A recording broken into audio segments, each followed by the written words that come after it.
চিকিৎসকদের সঙ্গে সরাসরি দেখা করতে পারবেন না ওষুধ কোম্পানির বিক্রয় প্রতিনিধিরা।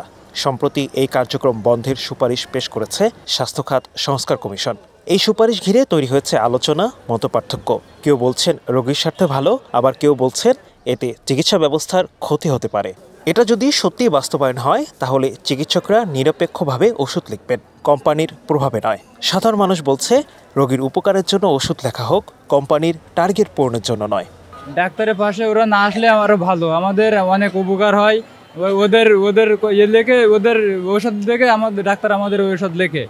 এখন ওইটা লিখবে না। যদি ঔষধ ভালো হয় তাহলে ডাক্তার সেটা চিন্তা ভাবনা করে ডাক্তার ঔষধ দেবে, কিন্তু ডাক্তারের পাশে যে কম্পাউন্ডাররা এসে বসে থাকে, এটা ঠিক না।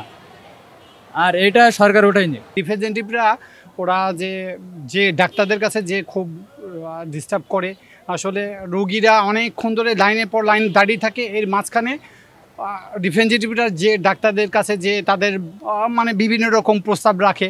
তো এই সুযোগে আসলে ডাক্তাররা যে ধরাবাঁধা ওষুধগুলো লিখে রাখে, ধরাবাঁধা ওষুধ যদি এরকম না থাকে, তারা সরাসরি লিখে দিল, যে জেনেরিক দুই একটা নাম লিখে দিল, যে এই ওষুধ না হলে এই ওষুধ, এই ওষুধ। এটা হলে খুবই ভালো হয়। আর রিপ্রেজেন্টেটিভরা হ্যাঁ, তারা ভিজিট করবে, তাদের আলাদা একটা সময় নিয়ে করবে। এরা না আসলে বিরক্তজনক। আগে তো বিরক্ত লাগতো, মানুষের থেকে স্লিপ নিয়ে টান দিয়ে দেখতো, করতো। এখন তো মানুষ খুব সুস্থভাবে আছে। কোম্পানির চাপ এড়াতে এটা ভালো সিদ্ধান্ত। চিকিৎসকরা এটা ইতিবাচক হিসেবে দেখছে। এতে স্বাধীনতা ও নিরপেক্ষতা বজায় থাকবে। মেডিকেল রিপ্রেজেন্টেটিভরা সরাসরি ডাক্তারদের চেম্বারে দেখা করা বা না করা, তাতে কিছু যায় আসে না। সেটা যে ওষুধ বিপণন ব্যবস্থা যেটা, সেটাতে খুব একটা প্রভাব পড়বে না।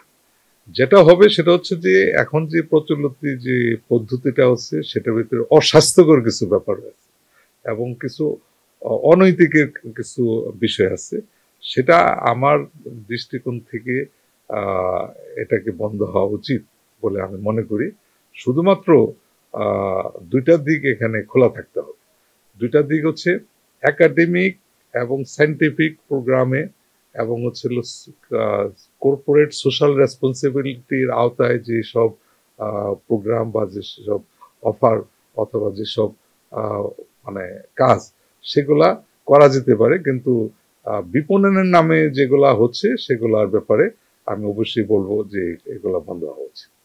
এদিকে সবচেয়ে বড় ধাক্কা ওষুধ কোম্পানির প্রতিনিধিদের জন্য। এই সিদ্ধান্ত শুধু তাদের নয়, ওষুধ প্রস্তুতকারী প্রতিষ্ঠানগুলো বাণিজ্যিকভাবে চাপে পড়বেন। এটি কার্যকর হলে চাকরি ঝুঁকিতে পড়ে যাবেন বলছেন ওষুধ কোম্পানির বেশিরভাগ প্রতিনিধিরা। আমরা যদি ডক্টরের সাথে যদি কমিউনিকেশন করতে না পারলে ভাই, আমরা যেই নতুন যেই প্রোডাক্টগুলো আসে বাজারে, যেইগুলো লঞ্চ হয়, নতুনগুলো মলিকিউলগুলো আসে, এগুলো ডক্টরকে আমরা ইনফরমেশান দিতে পারবো না। ইনফরমেশান দিতে না পারলে দেখা যাবে যে ডক্টরের নতুন মলিকিউল সম্পর্কে জানবে না, নতুন যে প্রোডাক্টগুলো আসবে এইগুলো সম্পর্কে ডক্টর মানে রুগীকে প্রেসক্রাইব করতে পারবে না। এখানে রুগীরাও কিছু সমস্যা হবে। যে আগের মলিকিউলগুলো ছিল ওইগুলোর চাইতে নতুন মলিকিউল অবশ্যই বেটার, কিন্তু এই মলিকিউল সম্পর্কে ডাক্তারেরা অবগত থাকতে পারবে না। এমন দেখা যাবে যে সরকার নিয়ম করছে যে হলো হোয়াটসঅ্যাপ বা ইমেইলের মাধ্যমে জানানো হবে। এমন আছে যে ডাক্তার আছে যারা হলো ইমেইল চেকই করে না, দেখা যাবে তারা সম্পর্কে জানবেও না। এরা হলো কোনোভাবে অবগতও থাকবে না, রুগীরা বেটার সার্ভিসও পাবে না। এক্ষেত্রে এছাড়াও ভাই, আমরা হলো যে সমস্যার মধ্যে পড়বো সেটা হচ্ছে যে আমাদের যদি এইরকম যদি রেস্ট্রিকশনগুলো চলতে থাকে, তাহলে দেখা যাবে যে আমাদের যেই প্রধান সমস্যা হবে সেটা হলো আমাদের চাকরি ঝুঁকিতে পড়ে যাবো ভাই। আমরা চাকরি ঝুঁকিতে পড়ে যাব, আমাদের অনেককে চাকরিচ্যুত করবে। কারণ কোম্পানি ভাই লসে যখন চলবে, যখন আমাদের সেলসপাতি হ্যাম্পারিং হবে, আমরা ডক্টরকে যাইতে পারছি না, ডক্টরের কাছে ইনফরমেশন দিতে পারতেছি না, তখন কোম্পানি তো আমাদের রাখবে না। এখানে যখন আমরা এখন ধরেন কাজ করি 15 জন 16 জন, যেখানে তখন কমায় নিয়ে আসবে 8 জনে, যে এত লোকের দরকার নাই আমার, তখন মানে চাকরি থেকে ছাঁটাই করবে। ওষুধ কোম্পানির প্রতিনিধিদের নিষেধাজ্ঞা নিয়ে চলছে নানা মতপার্থক্য। তবে রোগীর স্বার্থ ও পেশাদার যোগাযোগের ভারসাম্য রক্ষা করেই চূড়ান্ত নীতি নির্ধারণ হবে, এমনটাই আশা সংশ্লিষ্ট মহলের। Medical post, desk report.